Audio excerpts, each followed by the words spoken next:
मेगना मोसोबलांदोंलै खुलुमबाय स्टुडिअआव दं आं राजीब बसुमतारी बे समाव आं नोंथांमोननि गेजेराव लानानै फैदों मोनसे राजखान्थिनि खौरां जेराव नोंथांमोना मिथिगौदि देग्लायनि थामहिनबा 2024 मायथाइनि लोकसभा बिसायख'थिया गेजेराव आरो माखासेल' सान दंसै आरो बिनि सिगांनो मोनफ्रोमबो राजखान्थि दोलोआ गावनि दोलोखौ गोख्रों खालामनो थाखाय खामानि मावबाय थादों बेबायदिनो इउपिपिएल दोलाबो फैबाय थानाय लोकसभा बिसायख'थियाव गोख्रोङै राजखान्थि एबा बिसायख'थि गेलेनो थाखाय खामानि मावबाय थादों नाथाय बेनि गेजेरावनो मिरु इउपिपिएल दोलोनि गाहाय नेहाथारि राजु कुमार नार्जारी बिथाङा हाग्रामा महिलारी आरो बिपिएफ दोलोनि सायाव बेरफुसार बाथ्रा बुंनायखौ बे समाव नुनो मोननाय जादों बे समाव मिरु इउपिपिएलनि गाहाय नेहाथारि राजु कुमार नार्जारी बिथाङा फोरमायदो दि बिपिएफ होननाय सोदोबखौ एबा बिपिएफ दोलोखौ गामि नागिरनानै मोननो थांला होननानै बे समाव बिपिएफ दोलोखौ थोंजों थांखिनानै बे समाव मिरु इउपिपिएलनि गाहाय नेहाथारि राजु नार्जारी बिथाङा गोख्रों बाथ्राजों बुंथिदों आरो बे समाव बुंथिदों हाग्रामा महिलारी बिथाङा बे खेबाव बोरै देरहानो सोंथि खालामदों बिथां मिरु इउपिपिएलनि गाहाय नेहाथारि राजु कुमार नार्जारी बिथाङा बिपिएफ दोलो आरो हाग्रामा महिलारी बिथांनिसिम सोंथि खालामदों जाय समावहा बिपिएफ दोलोआ गावनि सरकार दङमोन गावहा पावार दङमोन जाय समाव बिपिएफ दोलोआ रांखावरि दंमोन बै समावनो क'क्राझार लोकसभा बिसायख'थिखौ बिथांमोना देरहानो हायाखै नाथाय बे समाव सरकार गैयै समाव माबोरैहाय क'क्राझार लोकसभा बिसायख'थि एबा क'क्राझार लोकसभा बियाब आरो दरं उदालगुरि बियाबखौ माबोरै देरहानो होननानै बे समाव गिदिर सोंथि खालामदों हाग्रामा महिलारी बिथांनि दैदेननाय बिपिएफ दोलोनिसिम लोगोसे बे समाव आरोबाव फिन जाथाय होबावदोंदि मिरु इउपिपिएलनि गाहाय नेहाथारि राजु कुमार नार्जारी बिथाङा गोख्रों बाथ्रा बुंथिदों गामि नागिरब्लाबो बिपिएफ दोलोखौ नागिरनानैनो मोननो थांला होननानै बे समाव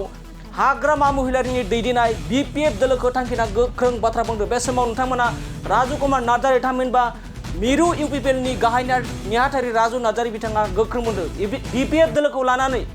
मिरु इउपिपिएल दोलोनि गाहाय नेहाथारि राजु कुमार नार्जारी बिथाङा गोख्रों बाथ्रा बुंथिदों जेब्ला बिपिएफ दोलोआ जाय समाव बिपिएफ दोलोआ सरकार दंमोन पावाराव दंमोन बै समावनो क'क्राझार लोकसभा बियाबखौ बिथांमोना देरहानो हायाखै दायो बिपिएफ दोला सरकार गैयै समाव माबोरैहाय बिसायख'थियाव देरहागोन होननानै बे समाव राजु कुमार नार्जारी बिथाङा गोख्रों बाथ्राजों बिथाङा सोंथि खालामदों दानिया फैदों मिरु इउपिपिएलनि गाहाय नेहाथारि राजु कुमार नार्जारी बिथाङा बिपिएफ दोलोजों लोगोसे हाग्रामा महिलारी बिथांनि सायाव माबायदि थांखिना बाथ्रा बुंदों आरो थांनाय गोलाव समनि 17 बोसोर सरकार सालायबोनाय हाग्रामा महिलारी बिथांनि सायाव माबायदि बाथ्रा दान्थे बिदान्थे खालामदों मिरु इउपिपिएलनि गाहाय नेहाथारि राजु कुमार नार्जारी बिथाङा बिथांनिफ्राय जों आबुङै मिथिना लानि फाग्ला जाबाय नामा बिपिएफआ देरहायो बिपिएफआ बोरै देरहानांगौ बिपिएफआ थांनाय सरकार गावसिनि सरकार थानायाव देरहायाखै दा देरहाबावो नङा बिसोर गैला दा ओरैनो मिडियाआव नोंथांमोना थिखांबाय थानायखायसो बिपिएफआ दङ नङाबा बिपिएफआ ओरैनो बिराद दुरबलसै दा गैला गामि बिपिएफनि मानसिखौ नों नागिरबाबो मोननोनो थांनो नागिरला गथिखे गावसिनि वार्कार मोजोमसे वार्कारफोरखौहाय माने थुलुंगाखांहोनो थाखाय जोंहा हाग्रामा महिलारी सारा सम एसे मिनिथाव बाथ्रा बुङो बेखौ बुंबाय थाथों खिन्थु नोंथांमोना नुगोन जैदिन रिजाल्टआ ओंखारगोन ओइदिन जोंनि एनडिएनि जे बिजाथिफोर दं मोननैबो समस्तिनिफ्राय देरहालांगोन आरो जोंहा मानगोनां भारतनि प्रधान मन्त्रि नरेन्द्र मदि सारखौहाय फिन खनसेबाव प्रधान मन्त्रि खालामनो थाखाय जोङो माने मोननै समस्तियाव देरहालांनाय गोख्रोङै जोङो बाहागो लानानै जोंनि ओनसोलनि जौगानायनि जोंनि ओनसोलनि गांनाय उखैनाय जोंनि ओनसोलनि जेंनाफोरखौ सुस्रांनो थाखाय जोंहा नरेन्द्र मदि सारनिफ्राय हेफाजाब लानांगौ जोंहा बयबो कंग्रेस आरो बिपिएल एलायन्सनि खोथा सावरायो बिपिएल हिसाबै खहा जाहैगोन नामा बिसोरो आगोलावनो जोंहा आजमलनि पार्टी आरो कंग्रेस बिपिएफ बिसोरो एलायन्सआव दंखायोमोन थांनाय बाराव एमएलए इलेक्सनावबो दंमोन माने दा एमपि इलेक्सनावबो बिथांमोना थागोन थांनाय बारावबो जेरै एमएलए इलेक्सनाव गाज्रियै जेनदोंमोन एबार एमपि इलेक्सनाव आजमलनि पार्टी बिपिएफ आरो कंग्रेस बिसोरो लोगो नांनानै गाज्रिसिनै जेनगोन एबार माइन'रिटि भटखौ कंग्रेस आरो बिपिएफआ बांसिनै लागोन होनना बुंदों माइन'रिटि भटखौ लानानै बिथांमोना देरहानो हाया। माइन'रिटि रायजो राजाफ्रा दिनैहाय EPPL जोंसो दङ नोंथांमोना नुदों जेरावबो जोङो दिनैहाय माइन'रिटि बा नन माइन'रिटि होननानै बासियाखै। जों जे दिनैहाय अनसाय बिथांखि होदों माइन'रिटिनोबो होदों, जों जे रेसन कार्ड होदों माइन'रिटिनोबो होदों, न' होदों माइन'रिटिनोबो होदों आरो बयनोबो होदों, हिन्दु मुस्लिम ख्रिस्टियान जैन बिनि खोथा गैया। जोङो बयखौबो समान नोजोरजों नायदों, ओंखायनो रायजो राजाफ्राबो दिनै समानै EPPL खौ मदद होदों। एनडि हिसाबै दासिम बिजेपिआ केन्डिडेट डिक्लेयार खालामबाय, नाथाय दासिम डिक्लेयार खालामाखै।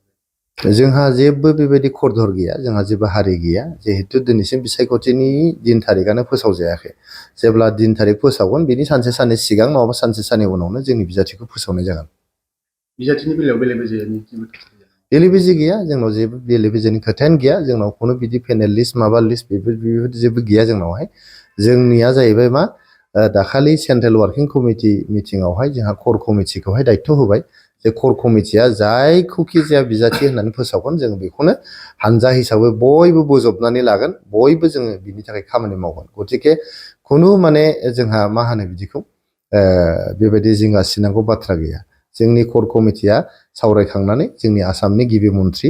मानगोनां डक्टर हिमन्त बिश्व शर्मा सारजों सावरायनानै लगे लगे जोंनि बिजाथिखौ फोसावनाय जागोन।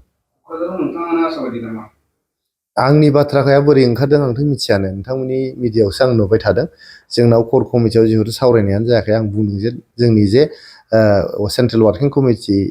जे दङ बिथांमोना अलरेडि कर कमिटिनो दायथ' होबाय। कर कमिटिया दाबो जिरायाखैनो, जिरायबासो मिथिगोन सोर बिजाथि जागोन बा सोरनि मुङा ओंखारगोन। दा नोंथांमोननि खौरां बिजोंनि माने जोंनि लोगोफ्रा आंखौ जिहेतु मोजां मोनो बिरादनो, जों गोदोनिफ्रायनो ज' एक्टिभिजम खालामबोलायबाय, समाज सिबिबोबाय, ओंखायनो